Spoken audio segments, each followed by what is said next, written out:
Hey, welcome back to Old Man Hacks the World. This is episode 17.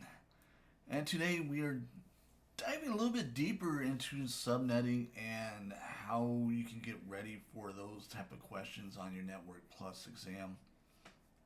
Essentially, we're going to break down the 7 elements of the subnetting question, build a little cheat sheet that you can quickly write out on a piece of paper during your test because you can't bring a calculator or anything like that with you. And we're going to solve 2 practice problems on subnet ipv4.com. It has a practice generator and some free training videos. So let's jump right in. We got this problem kind of loaded up. Today the target IP address is 18.72.230.110/23, and what we're required to find is the network IP, the first host IP, last host IP, broadcast IP, and the next subnet. And so we're gonna walk you through this one real quick. You notice over here in a little text file, I just write out the problem so that I have it there so I can reference it. And so essentially we're going to talk about the CIDR or classless interdomain routing. Tells you the subnet mask and slash notation. So essentially what this slash 23 means is this subnet mask is 23 bits. So if you think of the 4 numbers in the subnet mask as octets, you have 8 bits for the first set, 8 bits for the second, 8 potential bits for the third, and 8 potential bits for the fourth. But we only need 23 bits, so 8 plus 8 plus 7 is 23. So this one, instead of 255, is going to be 254 because we're only using 7 bits. Alright, and then the next step is to determine our block size. So each block is potentially 256, 0 through 255. So what you do is you just subtract the last block with numbers that's not 0 from 256, and that gives you the 2. So potentially we can have our subnet starting with any number from 0, 2, 4, essentially the even numbers, all the way up to 254. And if you look at our IP address, our target IP, we see that in the third one it is 230, which is going to fall on this number line here.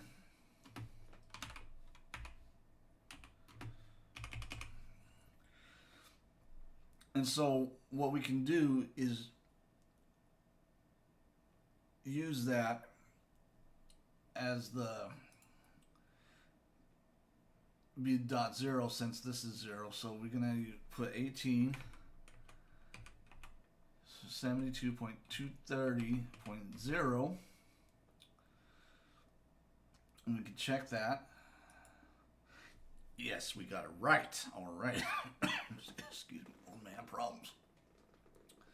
All right, and so that's kind of the network IP address, and your first host is usually this plus 1.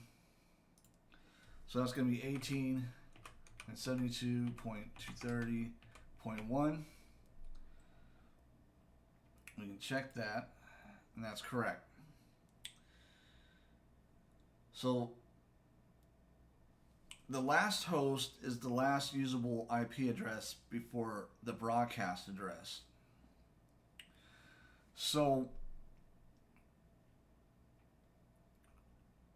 before we figure out the last host, we probably ought to figure out our broadcast.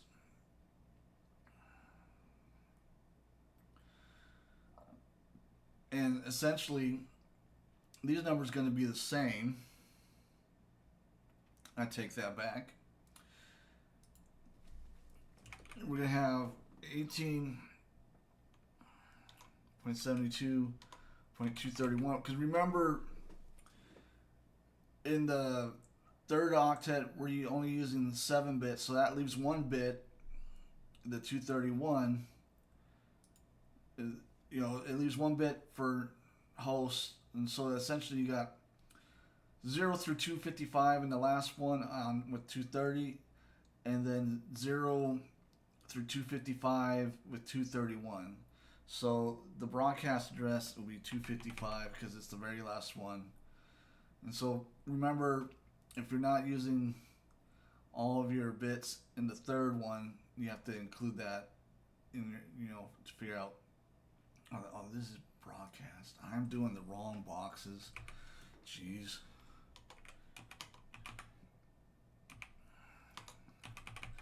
But the last host is simply, you just subtract 1. So that's pretty simple. So we can check these. Yes, yes. The next subnet is simply, you add 1 to this. Since this is full, it's going to go up to 18.72.232, and it'll be .0. And we can check that. And that is all correct. So let's try another one, see if we can't get it again. Okay. So let's go over here to our cheat sheet, write the problem down. We got 171.16.155.130, and again it's /23, which is going to make this quite easy because the rest of this is almost the same. So we can just copy this down, but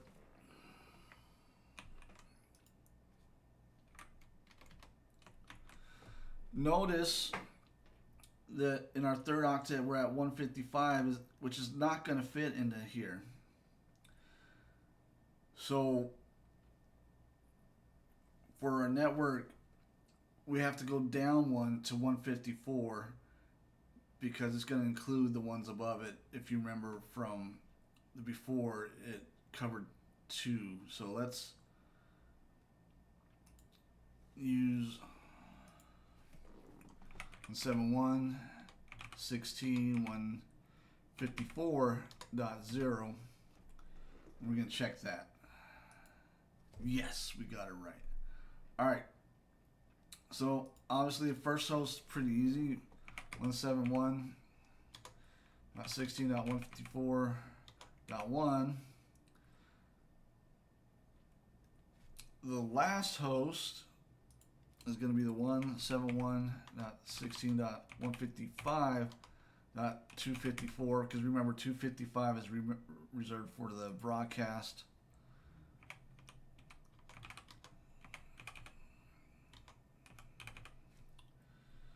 And then our next subnet will just be 1 up from our broadcast, which is 171. It's going to go 156.0. And then we can check. Yes, we got all those right. So once you figure out kind of this little cheat sheet of, determining your block size, and, if, say this was 22, our block size would have been 3, and so you just count by 3. So if it would have been 155, I would have had to do some math. I don't know if 155 is divisible by, I don't know, it's not, because it doesn't add up to, yeah. But you just figure it out, all right, in which block does it fit in, and then the network address is the .0 of that block. So whatever the base number of is, like 152 or whichever one it was, you'd have to just go and figure that. So that is subnetting, kind of a deep dive. It's kind of down and dirty. This Practice generator is essentially so useful. I can't give enough about how cool this is. So practice, learn it. Use this little cheat sheet to kind of help you understand how the subnetting and the CIDR addressing works, and hopefully you get all these 100% right on your Network Plus exam. Thank you for watching. Hope you enjoyed this content. If you have any questions, feel free to write them in the comments. Please like and subscribe if you're enjoying this content, and I'll see you next time.